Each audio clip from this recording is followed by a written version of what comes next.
සුබ දවසක් කියලා හැමෝම ආදරෙන් පිළිගන්නවා. සෑම අම්ම කෙනෙක්ම දැනගන්න ඕනේ විශේෂ කාරණාවක් තමයි අද මම කියන්න යන්නේ.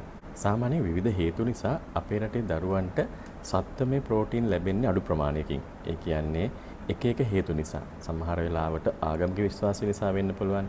එහෙම නැතිනම් යම් යම් මිත්‍යා මත නිසා වෙන්න පුළුවන්. විශේෂයෙන්ම අද වගේ කාලයක තියෙන ආර්ථික ගැටලු නිසා අපේ දරුවන්ට හොඳ ප්‍රෝටීන් තියෙන සත්වමය ආහාර ලැබෙන්නේ ටිකක් අඩුවෙන්.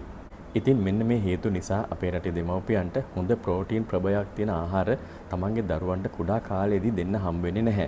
ඉතින් අද මම මේ වීඩියෝ එකෙන් කතා කරන්න බලාපොරොත්තු වෙන්නේ දරුවට ප්‍රෝටීන් වලින් ලැබෙන ප්‍රයෝජන මොනවද? ඒ වගේම ප්‍රෝටීන් අඩු වුණොත් එimhe දරුවන්ට ඇති වෙන බලපෑම් මොනවද? ඒ වගේම හොඳට ප්‍රෝටීන් තියෙන ආහාර වර්ග මොනවද? ඊට අමතරව දරුවගේ වයසට ගැලපෙන්න කොහොමද අපි හොඳට ප්‍රෝටීන් තියෙන ආහාර වේලක් සකස් කරගන්නේ කියන කාරණා ගැන ඉතාම සරලව කියලා දෙන්න තමයි අද මම මේ වීඩියෝ එක කරන්නේ. ප්‍රෝටීන් කියන්නේ හරියටම කියනවා නම් දරුවා හැදිලා තියෙන බිල්ඩින් බ්ලොක්ස් වගේ. ඒ කියන්නේ දරුවගේ වර්ධනයට, සෞඛ්‍යයට විතරක් නෙමෙයි, දරුවගේ බුද්ධි වර්ධනයටත් ප්‍රෝටීන් අත්‍යවශ්‍යම කරන සාධකයක්. දරුවගේ අස්ථි පද්ධතිය, මාංශපේශි පද්ධතිය, ඊට අමතරව දරුවගේ සම වඩාත්ම වැදගත් දේ තමයි දරුවගේ බුද්ධි වර්ධනයට ඉතාම අදාළ වෙන දරුවගේ මොළේ වර්ධනයටත් ප්‍රෝටීන් නැතිවම බැරි සංඝටකයක්. වැඩෙන දරුවෙකුගේ උසට සරලන බර ඇති වෙන ප්‍රධාන සාධකයක් තමයි හොඳට ප්‍රෝටීන් තියෙන ආහාර ලබා ගැනීම.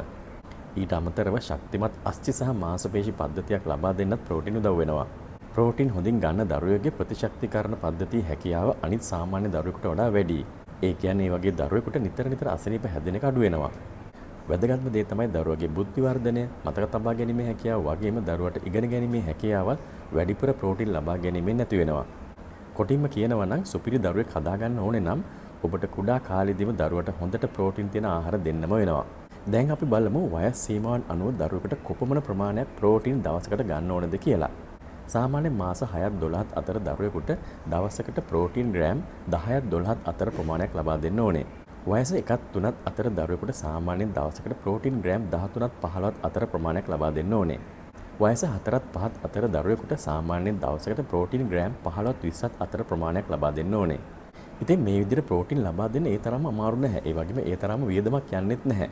මම දැන් යන්නේ අපිට එදිනදා ජීවිතේ පහසුවෙන් ලබා ගන්න පුළුවන් හොඳින් ප්‍රෝටීන තියෙන ආහාර වර්ග කීපයක් ගැනයි. උදාහරණ විදිහට මාළු ගත්තොත් එහෙම කෙලවල්ල, පරාසා, සාලිය කියන මාළු වල හොඳින් ප්‍රෝටීන් තියෙනවා. ඒ වගේම සාමාන්‍ය බිත්තර එක ප්‍රෝටීන් ග්‍රෑම් 6ක් තියෙනවා. ඊට අමතරව කිරි, යෝගට්, මී කිරි වලත් ප්‍රෝටීන් හොඳට තියෙනවා. පරිප්පු, කඩල, මුංගට වලත් ප්‍රෝටීන් හොඳට තියෙනවා. සෝයා මීට්, චිකන්, ඊට අමතරව කරවල වලත් හොඳට ප්‍රෝටීන් තියෙනවා. ධාන්‍ය වර්ග වලින් කුරක්කන්, තල, රටකජු වල හොඳට ප්‍රෝටීන් තියෙනවා. ඇත්තටම මේ ආහාර සාමාන්‍යයෙන් අපේ ගෙදරක ඕන තරම් හොයාගන්න පුළුවන් ආහාර. දැන් මම කියලා දෙන්න යන්නේ වයසට අදාළව ඊටාම සරලව කොහොමද ප්‍රෝටීන් බහුල ආහාරයක් ගෙදරදී හදාගන්න ආකාරය ගැනයි. ඒ කියන්නේ ප්‍රෝටීන් අඩංගු හොඳ මීල් ප්ලෑන් එකක් ගැන තමයි මේ කියන්න යන්නේ. මාස 6ත් 12ත් අතර දරුවෙකුට හොඳට මතගාපු බත් පොඩ්ඩක් එක්ක පරිප්පු චුට්ටක් දාලා පුංචි මාළු කෑල්ලක් දුන්නාම හොඳටම ඇති. එහෙම නැත්නම් ඔයාට පුළුවන් තාඹපු අල ගෙඩියක් එක්ක බිත්තර සුදු මදේ හොඳට මතගාලා දෙන්න. එහෙම නැත්නම් ඔයාට පුළුවන් කෙසෙල් ගෙඩියක් කිරිත් එක්ක මතගාලා දෙන්න. මේ වගේ ආහාර නිතර වෙනස් කරලා දීමෙන් දරුවට හොඳට ප්‍රෝටීන් හම්බ වෙනවා. වයස 1ත් 3ත් අතර දරුවෙකුට දෙන්න පුළුවන් හොඳ ප්‍රෝටීන් තියෙන ආහාර වේලක් තමයි කුරක්කන් කැඳ, කෙසෙල් සහ කිරි කියන්නේ. ගොඩක් වෙලාවට ගෙදර හදන කෑම වලින් දෙනවා නම් දරුවට බත් පොඩ්ඩක් දාලා, පරිප්පු ටිකක් දාලා, චිකන් කෑල්ලක් හරි මාළු කෑල්ලක් එක්ක හරි ගොඩකොළ ටිකක් දැම්මම සම්පූර්ණ ආහාර වේලක් වෙනවා. ඉතින් මේ වයසේ ඉන්න දරුවෙකුට අමතර වේලක් විදිහට ප්‍රෝටීන් ලබා දෙන්න පුළුවන්. යෝගට් එකක්, බිත්තර සෑන්ඩ්විච් එකක් වගේ දෙනවා නම් ඇත්තටම ඒකෙත් හොඳට ප්‍රෝටීන් තියෙනවා. වයස 4ත් 5ත් අතර දරුවෙකුට උදෑසන ආහාර වේලක් විදිහට ප්‍රෝටීන් තියෙන සමබර ආහාර වේලක් දෙනවා නම් ඔයාට කරන්න පුළුවන් බිත්තරයක් තම්බලා බ්‍රවුන් බ්‍රෙඩ් පෙති දෙකක් එක්ක කිරි වීදුරුකුත් දුන්නා නම් මේක සම්පූර්ණ ආහාර වේලක් වෙනවා. මේ වයසේ ඉන්න දරුවෙකුට ඔයාට දවල්ට දෙන්න පුළුවන් හොඳ ආහාර වේලක් තමයි බත්, පරිප්පු, මැල්ලුම් වගේම චිකන් හරි මාළු හරි කෑල්ලක් දෙන්න පුළුවන්. චිකන් හරි මාළු හරි නැත්නම් ඔයාට සෝයා ටිකක් එකතු කරගන්නත් පුළුවන්. අමතර ආහාර වේලක් විදිහට ඔයාට තාඹපු කඩල, රටකජු වගේම පළතුරු වර්ගත් දෙන්න පුළුවන්. රාත්‍රී ආහාර වලට ඔයා ඉදියාපත් එක පරිප්පු දෙනවා නම් අමතක නොකර මී කිරි ටිකකුත් දෙන්න.